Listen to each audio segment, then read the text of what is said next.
नमस्कार मैत्रिणींनो. तर आज ना आपण झटपट होणारी पावभाजी पाहणार आहोत. तर आता पावभाजी काय सर्वजणच करतात, पण म्हणलं चला झटपट लवकर वेळ नसतो आपल्याकडे, मग लवकर व्हावी अशा हिशोबाने ही पावभाजी केलेली आहे. तर एकदम साध्या सोप्या पद्धतीने ॲवेलेबल घरात जेवढं आहेत त्या साहित्यामध्येच केलेली आहे.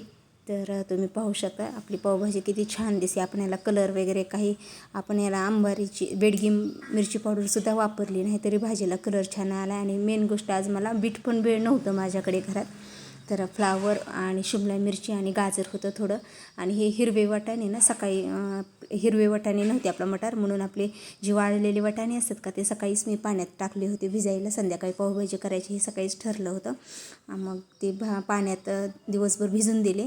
तर आता हे शिमला मिरची, गाजर, फ्लावर आणि हे वाटाणे आणि बटाटे पाण्यात ठेवले मी त्याचं साल काढून कट करून. तर ते पाण्यातलं बटाटं सर्व काही आपण कुकरमध्ये टाकून शिजवून घेणार आहोत. तर तुम्ही असं तेलात टाकून पण परतू शकता, पण आज तेलाचा वापर मी कमी करणार आहे, का तर खूप तेल होते दररोजच्या खाण्यात ते पण, म्हणून म्हणलं आज तेलात न परतता, प्रत्येक वेळेस तेलात भाज्या परतत असते जिरे ते टाकून, पण आज म्हटलं चला झटपट आणि जरा वेगळं काहीतरी म्हणून असं करून पाहूया. तर खूप छान झाली. प्रत्येक वेळेस 30-30 पण नको वाटतं आपल्याला करायला, वेगळं ट्राय करून बघ पाहायचं प्रत्येक वेळेस काही ना काही. तर आता याच्यात ना ह्या भाज्या बुडत्याला एवढंच पाणी टाकायचं, जास्त पाणी टाकायचं नाही, आणखी थोडंसं टाकते एक अर्धा ग्लास. आता याच्यात मीठ, हळद, धने जिरे पूड आणि लाल तिखट याच्यातच टाकून घेते मी, म्हणजे आपल्या भाज्या शिजताना जर तिखट मीठ मुरलं का नाही मग भाज्याला चांगली चव येते. तर परत आणखीन आपण मीठ आणि लाल तिखट टाकणार आहोत, पण आता मी थोडंसं टाकले आणखीन. आता थोडंसं पाणी टाकते, बस एक अर्धा ग्लासच. आता हे मिक्स करून घेते चांगलं. गॅसवर ठेवण्याच्या फुल गॅसवर 2 शिट्ट्या आणि बारीक गॅसवर एक 5 मिनटं हा आपला कुकर ठेवून ह्या भाज्या सर्व शिजवून घेते. तर आता हे मिक्स करूया आपण. तोपर्यंत आपण कांदा, टोमॅटो ते कट करून घेऊया, जे आपल्याला तेलात फोडणीला लागणार आहेत ते. आपल्या कुकरच्या शिट्ट्या होस तर आपल्या कुकरच्या शिट्ट्या झाल्या, टोपण पण निघालं, भाज्या शिजल्या. आता जे एक्स्ट्राचं पाणी असतं का ते पाण्याने आपल्या भाज्या चांगल्या मॅश होत नाहीत, म्हणून हे पाणी नाही का भांड्यात काढून घेऊ.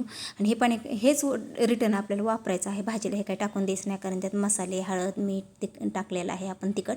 पण ते मॅश करताना मग व्यवस्थित मॅश होत नाही पाणी असल्यास, त्याच्यामुळे मॅशरने असं त्याला मॅश करून घ्यायचं तुम्हाला जसं हवं आहे तसं. तर आता हे मॅश केल्यानं आता हे कढईतलं पाणी नाही हेच याच्यात टाकूयात. एवढं पाणी परफेक्ट होते, वरून टाकण्याची काहीच आवश्यकता लागत नाही.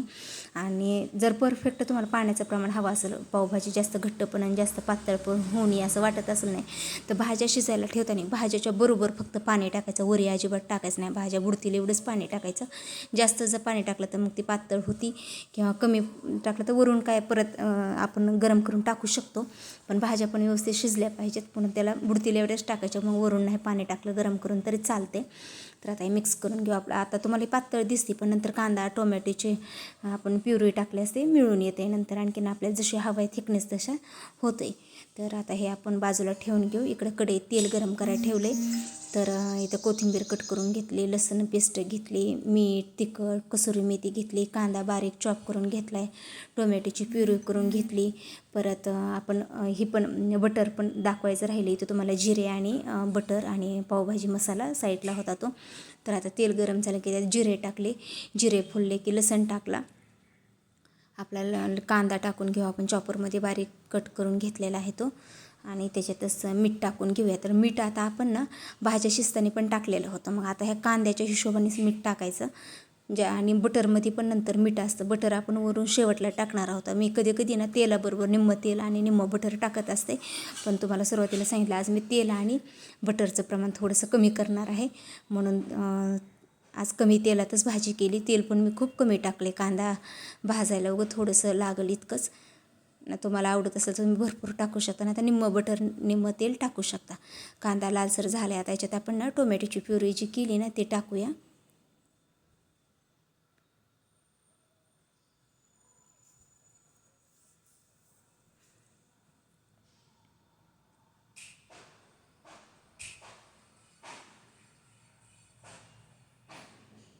त्या मी जी पावभाजी केली का नाही, 7-8 व्यक्तीला पुरेल एवढी केलेली आहे. तर आता पावभाजी मसाला आणि लाल तिखट टाकूया. तर मसाला निम्मा आता टाकूया, निम्मा वरून टाकणार आहोत आपण. आणि तिखट पण आपण भाज्या शिजताना टाकलेलं होतं, त्या हिशोबाने आता मी थोडंच टाकणार आहे. आणि जे आता आपण मॅश करून ठेवलेले भाज्या आहेत ते टाकूया याच्यात.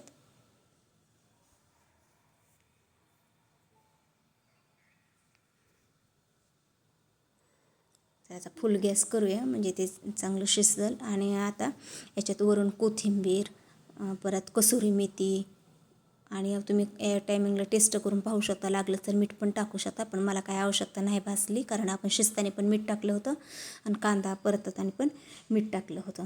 तर आता कोथिंबीर, कसुरी मेथी आणि जे राहिलेला पावभाजी मसाला आहे का तो मसाला पण टाकून घेऊ. आणि शेवटला वरून थोडंसं बटर टाकू कारण परत डिशमध्ये वाढताना पण वरून बटर आवडतं, म्हणून मी परत आणखीन बटर भाजीबरोबर वाढण्यासाठी थोडं ठेवलेलं आहे. पण आज बटरचं प्रमाण मी कमीच ठेवलेलं आहे, थोडंच टाकले.